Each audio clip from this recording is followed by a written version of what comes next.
Convido você a abrir a sua Bíblia comigo. Gênesis capítulo de número 1. No decorrer desse mês vou estar desenvolvendo com os irmãos algumas recapitulações, apresentando aqui alguns assuntos, alguns temas que eu considero que são relevantes, que são importantes, para que nós possamos nos ater a algumas verdades da palavra do Senhor nosso Deus. A priori, eu gostaria de iniciar dizendo que a Bíblia Sagrada ela está organizada em duas grandes partes, que nós chamamos de testamentos. O Antigo Testamento, por sua vez, tem 39 livros, está organizado em grupos de livros. Temos o Pentateuco, temos os livros históricos, temos os livros poéticos e proféticos. E o Novo Testamento, que é a segunda parte da Bíblia Sagrada, é menor do que a primeira, o Antigo, tem apenas 27 livros e está também organizado em grupos de livros. Temos os Evangelhos, a parte histórica, temos as Epístolas e a Revelação, que é o livro do Apocalipse. E nós estamos estudando a primeira parte da Bíblia, o início lá, que é o livro de Gênesis, e esse termo, título, Gênesis, significa começo, princípio ou origem. E essa basicamente é a proposta do livro de Gênesis, falar da origem de todas as coisas, a origem do mundo, a criação do mundo, do universo, falar também da origem do pecado, das consequências e assim por diante, falar da origem do povo de Deus, do povo de Israel. Essa é a proposta do livro de Gênesis. E esse livro está organizado em duas partes. A primeira parte, que vai do capítulo 1 ao capítulo 11, nós denominamos de história primitiva ou história primeva. E vai falar exatamente da história do começo de todas as coisas. A segunda parte, que vai do capítulo 12 até o capítulo de número 50, vai falar da história patriarcal, ou a história dos patriarcas, principalmente os 4 principais, Abraão, Isaque, Jacó e José. Nós estamos exatamente nessa primeira parte, na recapitulação, falando da criação, do início de todas as coisas. E hoje, se o tempo nos permitir, eu quero abordar 3 temas que são desenvolvidos nesses 3 primeiros capítulos do livro de Gênesis. E o primeiro tema está logo no capítulo 1, versos 26 e 27, que vai falar da criação do homem. Se você tiver com sua Bíblia aberta, você poderá acompanhar comigo, então, a leitura desse texto. O texto diz: façamos o homem à nossa imagem, conforme a nossa semelhança. Criou, pois, Deus o homem à sua imagem, a imagem de Deus o criou, homem e mulher os criou. Então, essa primeira porção vai falar da criação do homem. É interessante perceber, irmãos, que o capítulo 1 inteiro, ele é como se fosse um resumo geral da obra da criação. E quando você lê o capítulo 1 e depois o 2, você tem a impressão de que o autor está falando de 2 criações, de 2 humanidades. Na verdade, não é isso. A verdade é que no capítulo 1 ele vai falar num tom mais generalizado da criação, e no capítulo 2 ele vai falar de forma mais pormenorizada como foi essa criação do homem. Então, aqui no capítulo 1, o autor diz que Deus criou o homem à sua imagem, conforme a sua semelhança. E designa os 2 gêneros, macho e fêmea. No capítulo 2, nós temos mais detalhes de como Deus criou o homem. Diz que Deus fez um boneco de barro, soprou nas suas narinas o fôlego de vida e o homem se tornou alma vivente. Então, na verdade, é um relato só, único, sendo que no capítulo 1 nós temos um relato geral e no capítulo 2 um relato mais minucioso de como foi essa criação de Deus, de como foi a criação divina. Mas um detalhe que eu gostaria de chamar a sua atenção, logo a princípio aqui, é que o texto sagrado nos afirma que o homem foi criado à imagem de Deus. O homem foi feito à imagem de Deus. Essa é a primeira vez que nós encontramos na Bíblia essa expressão, imagem de Deus. Se você já leu o capítulo 1 de Gênesis, você deve lembrar que o capítulo inteiro vai falar da criação. Durante 6 dias, Deus criou tudo que existe. E no final de cada obra criacional, o próprio Deus declara: isso é muito bom, isso é belo, isso é perfeito, não há falha nenhuma, é pleno. Mas em nenhuma obra criada por Deus, até o homem, Deus declara ser isso a sua imagem. Só o homem é a imagem de Deus. Só o homem tem a imagem de Deus. Mas o que seria ser imagem de Deus? O que significa essa expressão, imagem de Deus? Nós, seres humanos, homens e mulheres, fomos criados à imagem de Deus. E isso é um privilégio que só nós, homens e mulheres, seres humanos, temos. Eu gostaria de iniciar dizendo que não é ser imagem de Deus, porque a gente já exclui uma série de ideias. Em primeiro lugar, imagem de Deus não é algo que se refira ao aspecto físico. Quando a Bíblia diz que nós somos a imagem de Deus, não está falando no aspecto físico, que Deus ele tem 2 mãos, 2 braços, 2 pernas. Por que não é isso? Porque a mesma Bíblia que diz que somos a imagem de Deus, ela também nos afirma em João 4 que Deus é Espírito. E como Espírito, em essência, Deus é incorpóreo, Deus não tem corpo, Deus não tem forma. Ele pode assumir, sim, ele pode assumir uma forma corpórea, mas Deus não necessita de corpo como nós. Deus não é feito de matéria. Então, a imagem não diz respeito ao aspecto físico, em primeiro lugar, porque Deus é espiritual e não físico. Uma outra questão que gostaríamos de deixar claro para os irmãos é que o autor sagrado ele vai usar aqui 2 expressões, imagem e semelhança. Nós entendemos que o autor não está falando de 2 partes do homem, e sendo assim o homem seria formado de 3, corpo, matéria, alma e espírito.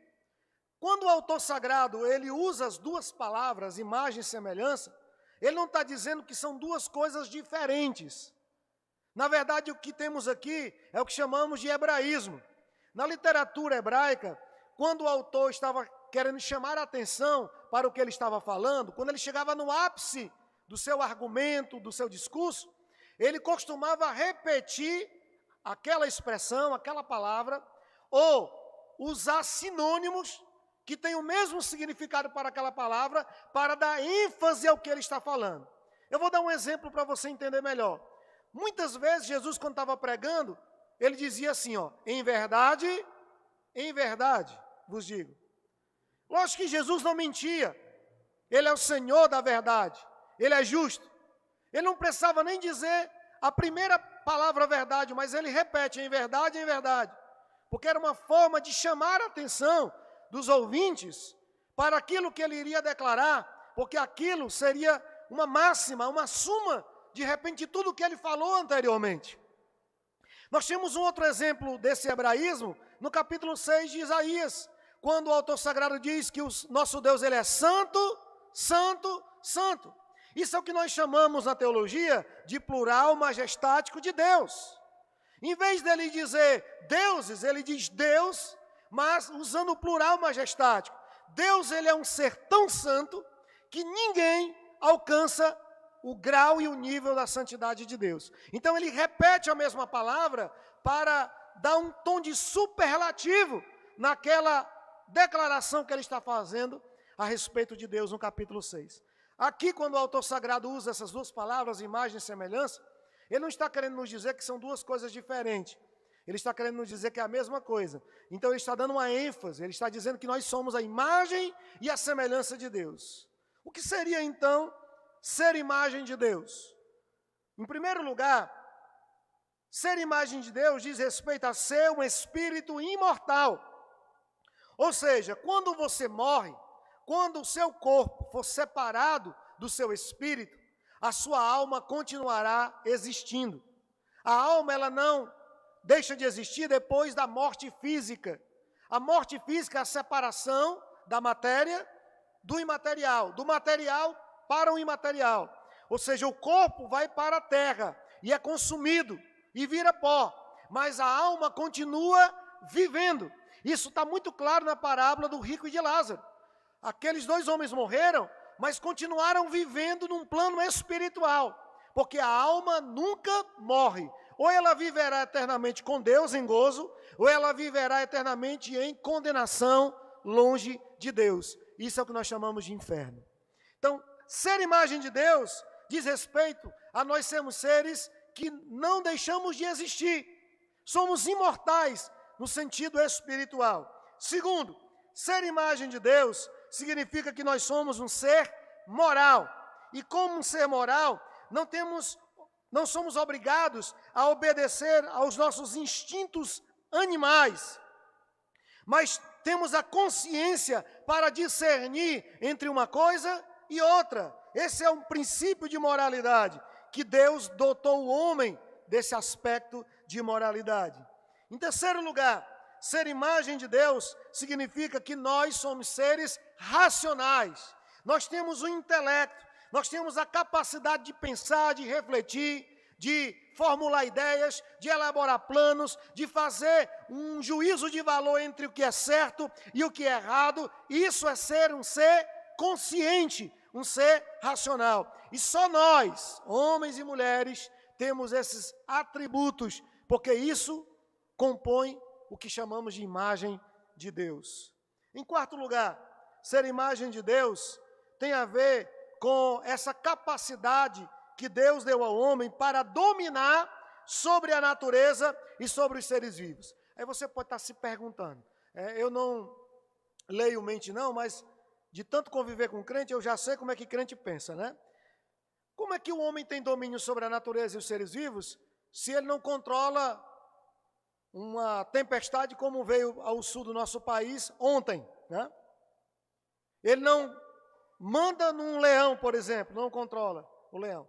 Na verdade, o homem foi criado para governar, para liderar, e quando os nossos pais lá no Éden foram criados, eles tinham esse poder, sobretudo Adão, de governar, de liderar, porém veio o pecado, e quando o pecado veio, ele trouxe essa disfunção no equilíbrio da criação divina. Hoje, o homem não tem mais controle sobre a natureza, porque o pecado alterou esse status quo do homem, essa posição que o homem recebeu de Deus, como um ser que lidera, um ser que governa. Então isso é ser imagem de Deus. Em suma, o que é ser imagem de Deus? Ser imagem de Deus significa que você tem os atributos morais dados por Deus a você. Você herdou esses atributos morais. Quando o pecado surgiu na história da humanidade, o homem não deixou de ser a imagem de Deus plenamente. Porque o homem continuou sendo um ser pensante, que tem capacidade de discernir entre o certo e o errado, mesmo que ele faça o errado, mas ele sabe que é errado. O homem não deixou de ser um ser moral, que tem o controle sobre os seus próprios instintos, mas essa imagem, ela ficou opaca, ela ficou ofuscada.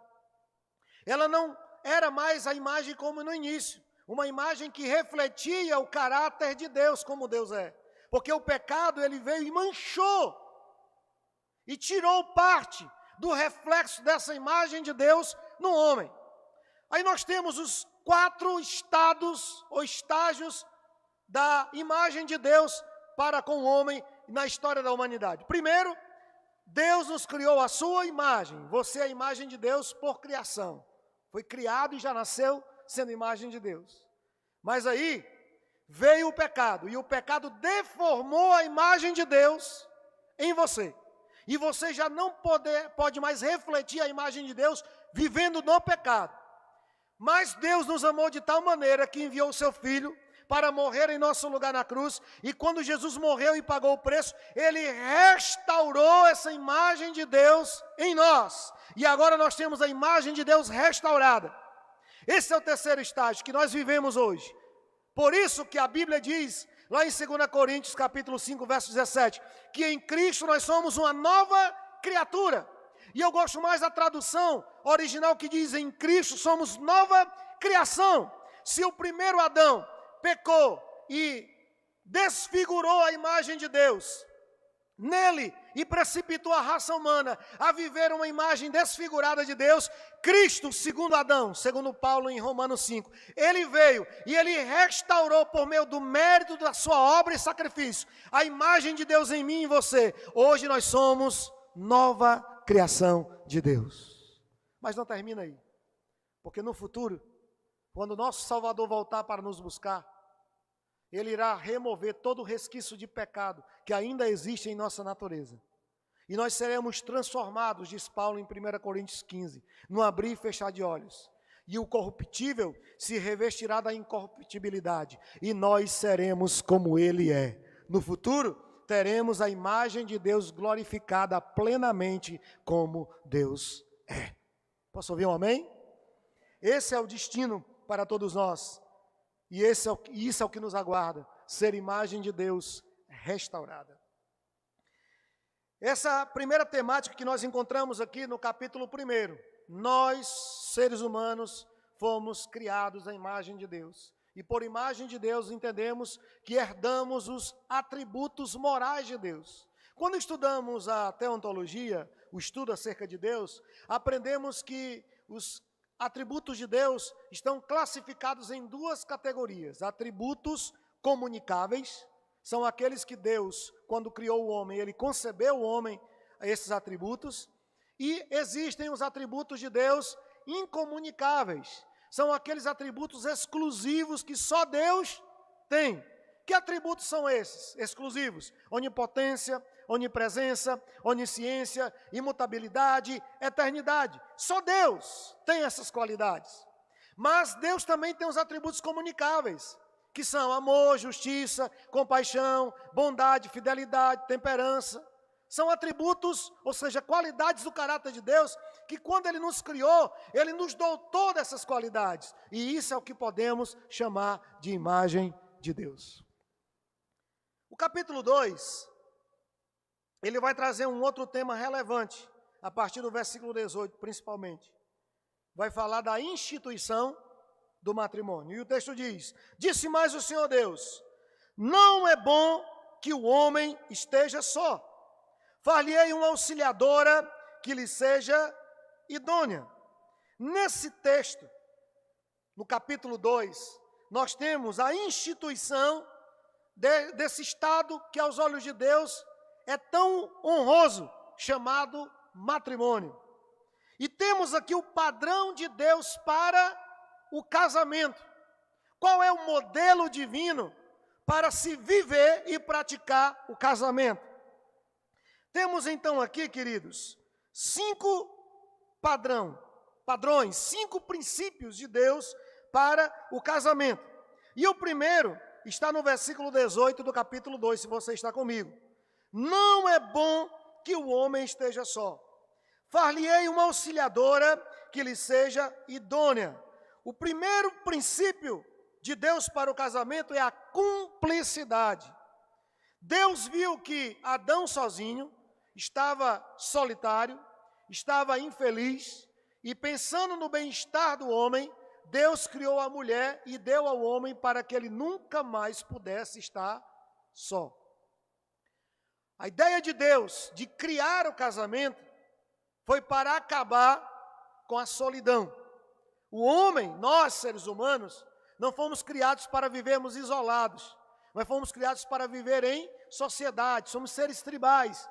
Temos a necessidade de nos relacionarmos e temos a capacidade de construirmos relacionamentos. Isso foi dado por Deus, porque o nosso Deus é um Deus relacional. É um Deus que se relaciona com sua criação, é um Deus que se relaciona com sua criatura e busca se relacionar conosco.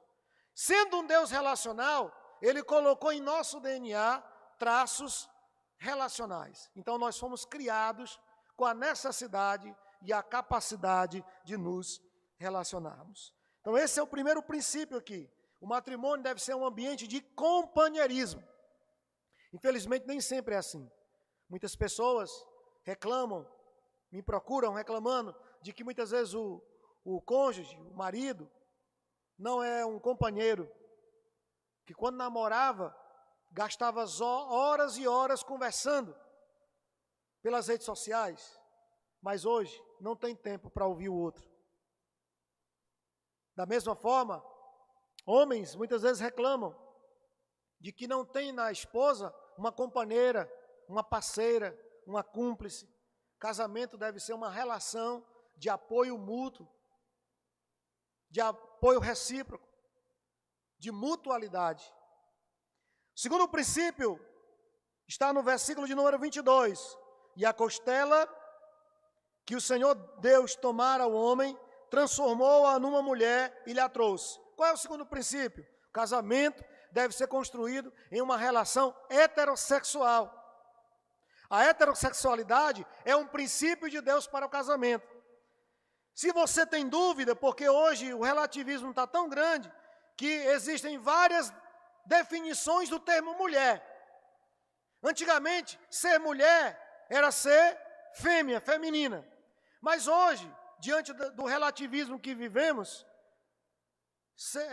quando você chama alguém de mulher, não está necessariamente chamando ela de feminina, de fêmea. Então alguém pode tentar relativizar aqui o texto dizendo não.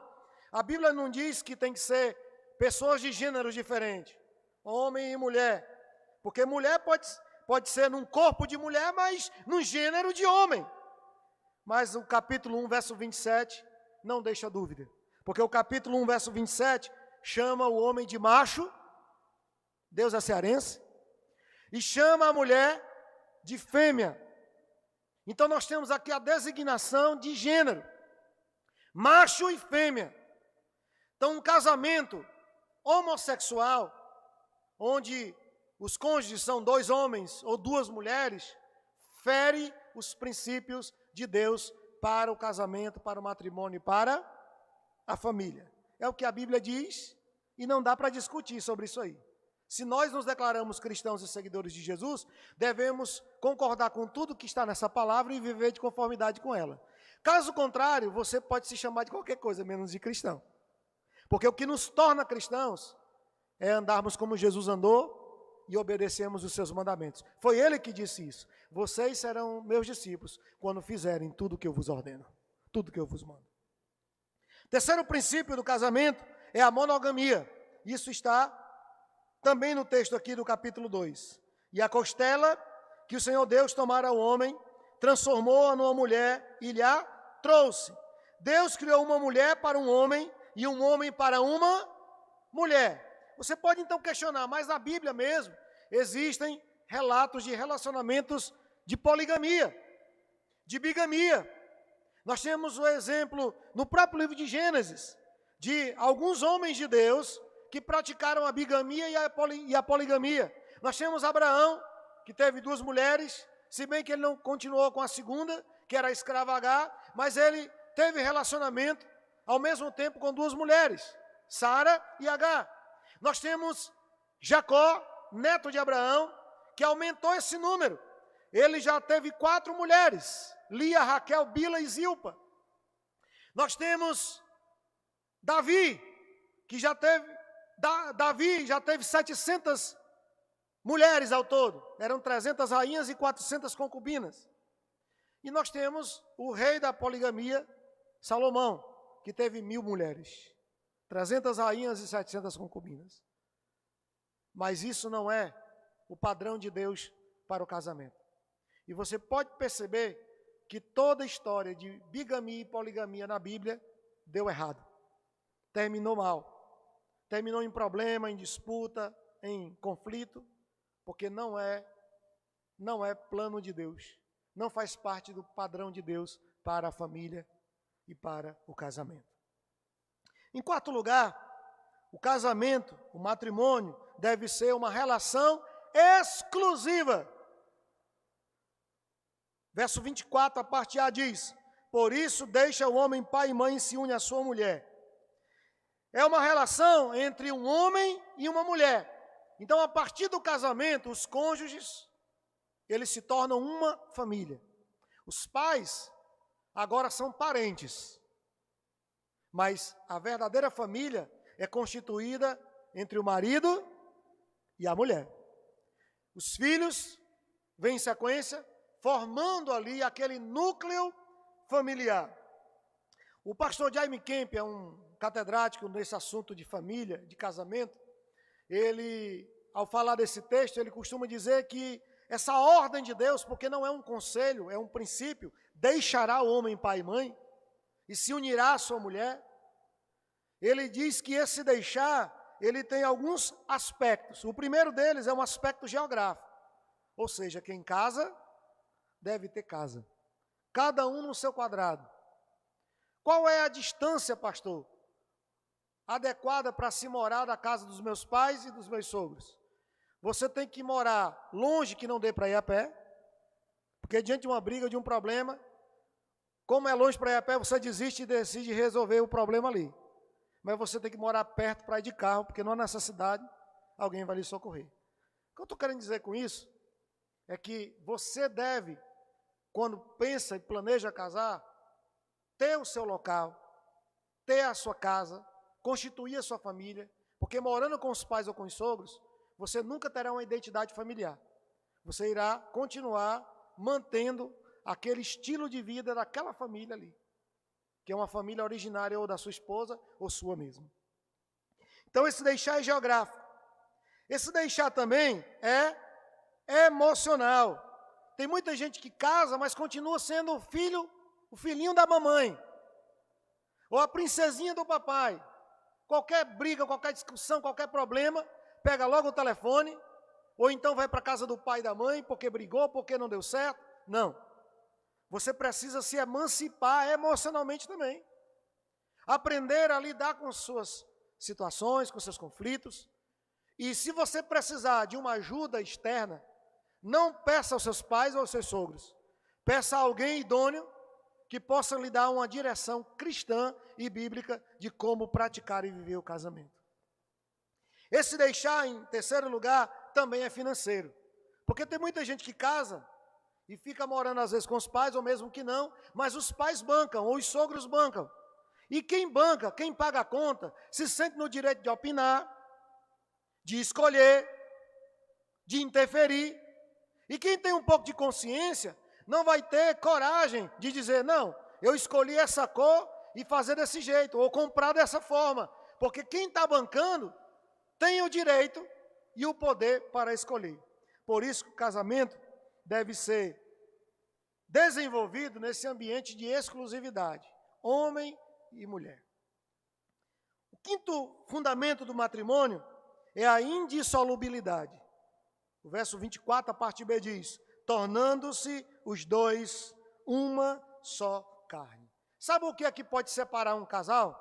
Só a morte. À luz da Bíblia, somente a morte. Pastor, e um adultério, uma traição? Nem isso, porque a Bíblia recomenda que haja perdão, para que exista restauração. A bem da verdade, só a morte é que libera alguém do casamento, da aliança do casamento. A vontade de Deus é que quem casou permaneça casado até que um dos dois morra. E vocês estão com sorte que estão de máscara, eu não vou ver ninguém rindo. Mas tem gente aí orando para que o outro morra, né? Ah, Senhor, leva, né?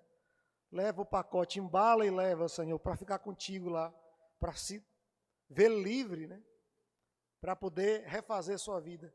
Eu acho que sai muito mais barato você orar e você agir para restaurar a sua relação, que talvez esteja ruim, quem sabe está uma droga, mas você pode melhorar isso. Eu já ouvi gente dizer assim, o meu casamento não foi de Deus, eu não deveria ter casado com essa pessoa. Não adianta mais chorar o leite derramado. Casou, é até que a morte os separe.